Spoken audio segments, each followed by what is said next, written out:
जय हिंद, जय बिहार, जय शिवहर। बहुत बहुत धन्यवाद। श्री चंद्रशेखर जी। माननीय सभापति जी, जय भीम। महामहिम राष्ट्रपति जी के अभिभाषण पर धन्यवाद प्रस्ताव पर बोलने को आपने मुझे अवसर दिया, इसके लिए मैं आपका आभारी हूं। सभापति महोदय, सर्वप्रथम मैं बहुजन समाज में जन्मे सभी संतों, गुरुओं, महान पुरुषों को नमन करता हूं, जिनमें महात्मा ज्योतिबा फूले, डॉक्टर बाबा साहब अम्बेडकर और मान्यवर काशीराम साहब को मैं याद भी करता हूं आज के दिन पर। साथ साथ नगीना की महान जनता और भीम आर्मी और हमारी पार्टी आज़ाद समाज पार्टी काशीराम के साथियों का भी धन्यवाद करता हूं।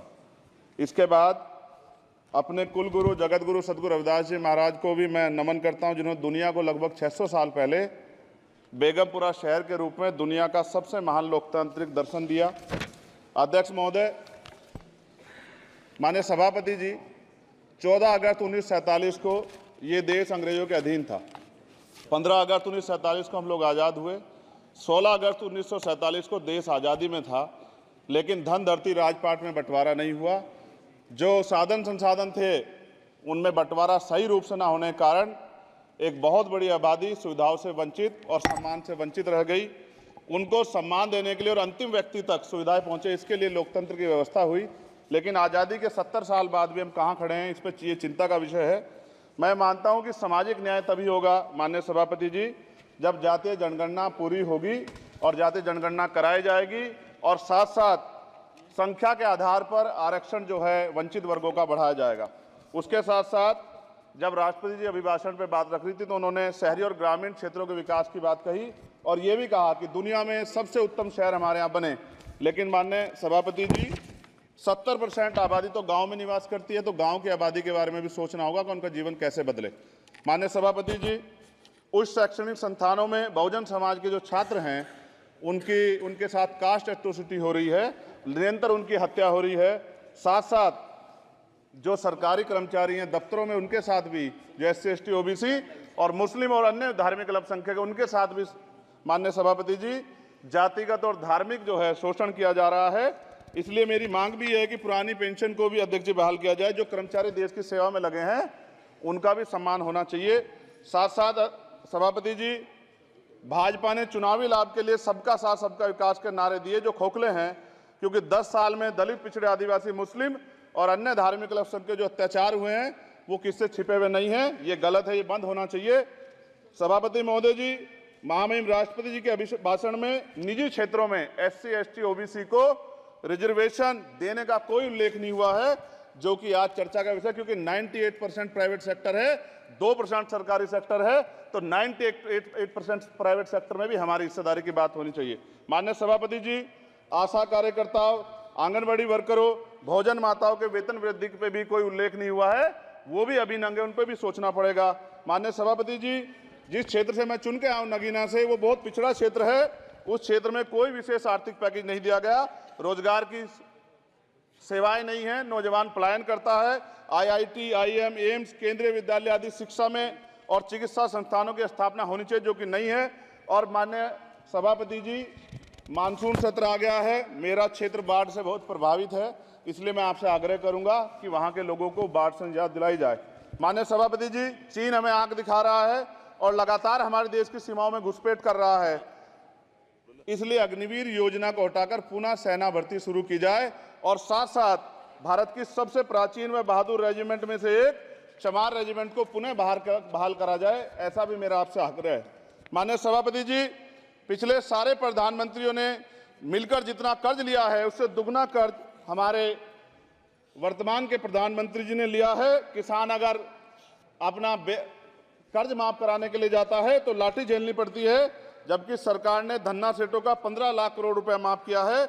इस ओर हमें ध्यान देना पड़ेगा, हमारी आने वाली पीढ़ियों को ये कर्ज चुकाना पड़ेगा। माननीय सभापति महोदय जी, किसानों को MSP की लीगल गारंटी तथा किसानों का कर्ज माफ होना चाहिए।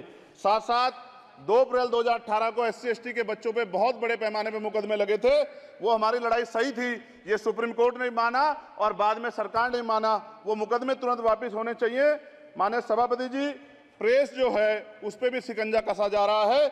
जो पत्रकार सरकार खिलाफ बोलता है नौकरी से हाथ धोना पड़ता है, और सोशल मीडिया हमारा हथियार है, उस पर तरह तरह के प्रतिबंध लगाए जा रहे हैं और विरोध करने वालों को सोशल मीडिया हैंडल भी सस्पेंड करा दिए जा रहे हैं। साथ साथ सभापति जी, पेपर लीक और परीक्षाओं के कैंसिल होने से देश के नौजवानों का भविष्य खतरे में है। नीट, यूपी सिपाही भर्ती सभापति जी और 69,000 शिक्षक भर्ती में आरक्षण घोटाला हुआ है, कोई पूछने वाला नहीं, खून के आंसू रो रहे हैं बच्चे, बेरोजगारी का दंश युवा झेल रहे हैं। इसलिए मेरा आग्रह है कि युवाओं के लिए कृपया समाप्त करें चंद्रशेखर। माननीय सभापति जी, मैं पहली बार बोल रहा हूं, आप कहेंगे मैं बैठ जाऊंगा, मैं आपकी बात, मैं संवैधानिक मर्यादा का पालन करूंगा, मगर हम तो माननीय सभापति जी सुन ही रहे हैं। आप बोलिए, 1 मिनट। धन्यवाद, धन्यवाद। 1 मिनट और बोलिए। अध्यक्ष सभापति जी, नारी सम्मान की बात करने वाली सरकार, हमने मणिपुर देखा सर, हमने पहलवान बेटियों का हर्ष देखा सर, और हमने सर हाथरस की बेटी का हर्ष देखा सर, और हाथरस के परिवार को जो वादा किया था सरकार ने वो भी पूरा नहीं किया। और महिलाओं में भी, स्पेशली दलित, पिछड़े और मुस्लिम वर्ग की, आदिवासी वर्ग की महिलाओं के साथ आज भी एनसीआरबी का डाटा कहता है सर जो जुल्म हो रहा है वो सहनीय नहीं है सर। साथ साथ कोविड में तैरती, हमने कोविड में बहुत सुना सर, कोविड में तैरती लाशें भी गंगा में हमने देखी है सर, और मजदूरों का हाल भी हमने देखा है। सभापति जी, बस सब समाप्त कर रहा हूं। नोटबंदी पे छोटे मजले उद्योग की जो कमर टूटी वो भी हमने देखी है।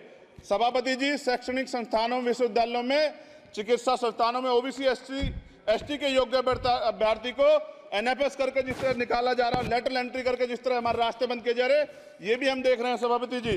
साथ साथ मेरा ये कहना है सर, ये सबका इशू है कि प्राइवेट कर्मचारी सर और सरकारी भी कई जगह पे 8 से ज्यादा घंटों से काम करते हैं, और उनको जो सर उचित वेतन भी नहीं मिलता, तो न्यूनतम वेतन 20,000 रुपए तय हो और 24 घंटे की ड्यूटी। उदाहरण के तौर पे यूपी पुलिस सर बहुत पूरा काम करते हैं वो लोग, वो राज्य के विषय हैं। आप सर मैं आपके राज्य सरकार के लिए भी आपके संज्ञान में डाल रहा हूँ विषय सर, पुलिस सब जगह है सर, लेकिन सवाल ये है सर, बहुत पसीना बातें हैं, 8 घंटे की ड्यूटी और वेतन विसंगति, बॉर्डर स्कीम से उनको जो बाहर किया जाए। माननीय सभापति जी, 1 मिनट चाहिए सभापति जी। राष्ट्रपति जी ने धर्म के बारे में बात की थी, राम मंदिर से पहले हमारे गुरुघर तुगलकाबाद का फैसला आया था राष्ट्रपति जी, वो सभापति जी अभी तक दिल्ली में स्थित सदगुरु रविदास जी महाराज का गुरुघर नहीं बना। साथ साथ सभापति जी, अपनी बात को खत्म करते हुए मैं आपसे कहना चाहता हूं कि जितना देश दूसरों का है सर, इतना हमारा भी है। हम मरने के लिए पैदा नहीं हुए, जो चाहता है हमारी हत्या कर देता है। मूछें रखने पे, घोड़ी पे बैठने पे, मटकी छूने पे हमारी हत्या हो रही है। क्या बदला है सर? 70 साल बाद भी दलित, पिछड़े, मुसलमानों पे हिंसा नहीं रुक रही है सर। मेरा आपसे संरक्षण के साथ ये आग्रह है कि इन घटनाओं को रोका जाए, और देश किसी की बपोती नहीं है, देश संविधान से चलता है सर, और संविधान से चलेगा। संविधान छेड़खानी बर्दाश्त नहीं की जाएगी सर। धन्यवाद।